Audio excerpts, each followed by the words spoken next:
comprendre tous les systèmes que la vie sème. Les Kik quoi sont là. Si tu veux percer tous les mystères, tous les secrets pour te guider. Les Kik quoi sont là. C'est une famille plutôt sympathique qu'on appelle les Kik quoi. Plus rigolo que les scientifiques, ils m'amusent les Kik quoi. Pourquoi l'avion vole? J'arrive et je t'explique au sol. Il y a le grand-père dans ses avions et la grand-mère et le dragon. Les Kik quoi sont là. Il y a même les enfants qui deviendront bien plus savants que leurs parents. Les Kik quoi sont là. C'est une famille plutôt sympathique qu'on appelle les Kik quoi. Plus rigolo que des scientifiques, ils m'amusent les Kik quoi. Installe-toi bien dans le fauteuil. Dépêche-toi, Zelle. Tout le monde est arrivé. Ça va bien se commencer. Installe-toi. Les Kik quoi sont là. Qui connaît la lune, le monde des étoiles. Pas de doute, Zigo et Matic. Qui se balade le mieux dans l'espace sidéral. Pas de doute, Zigo et Matic. Qu'est-ce qu'une étoile filante? La visite des Martiens. Zigo et Matic se régalent. Qu'est-ce que c'est, Papy-Matic? Waouh! Ça, mon garçon, c'est une... Ça venait de l'observatoire. Suivez-moi. Au secours! Le ciel nous tombe dessus! Le ciel nous tombe pas dessus. C'est juste des étoiles filantes. Des étoiles? Oh non! C'est quoi des étoiles Je filantes? peux pas voir ça! En fait, les étoiles filantes ne sont pas du tout des étoiles. Ce sont des météores, des pierres qui flottent autour du soleil en d'énormes nuages. Certaines peuvent être aussi grandes que des voitures ou même des maisons, mais la plupart sont minuscules.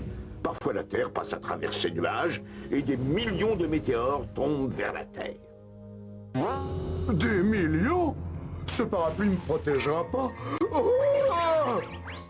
Par la ceinture d'Orion, qu'est-ce que c'est que ça? Ça, c'est mon costume de roche, plus dur que les météores. Je ne risque plus rien. Désolé de te décevoir, mon lézard, mais notre voisine d'espace la plus proche, la Lune, est elle aussi en roche. Et depuis sa naissance, il y a 4 milliards et demi d'années, elle n'a cessé d'être bombardée par des météores. Oh, alors là, on est fichu. Ah non, parce que nous, on a un bouclier naturel qui nous protège de la plupart des météores. Et ça, notre pauvre Lune ne l'a pas. Ça s'appelle l'atmosphère. L'atmosphère? L'atmosphère, c'est de l'air. Nous, on te parle de pierre, des tonnes de pierres. Maintenant, Victor, frotte-toi les mains. Oh, bah ça les réchauffe. Exact. Quand on frotte deux choses l'une contre l'autre, ce frottement produit de la chaleur. Ainsi, quand un météore traverse l'atmosphère, il se frotte aux particules d'air. Ce frottement chauffe les météores. Et plus le météore se frotte vite aux particules, Plus il devient chaud. Et les météores vont tellement vite qu'ils deviennent brûlants. La plupart des météores brûlent là-haut entre 25 et 30 km au-dessus de la Terre. Je veux voir un météore.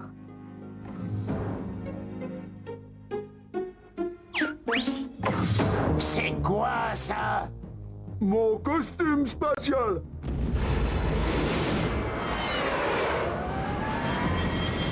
Regardez. Salut, je suis un météore. Je vais entrer dans l'atmosphère et si je ne brûle pas, je deviendrai une météorite. C'est quoi une météorite? C'est le nom qu'on donne à un météore qui atteint la Terre sans brûler. Et il y en a beaucoup? Non, et heureusement pour toi. Oh, bah ça oui, hein. Hé! Oh! Et le frottement, on va pas brûler nous aussi? Brûleux?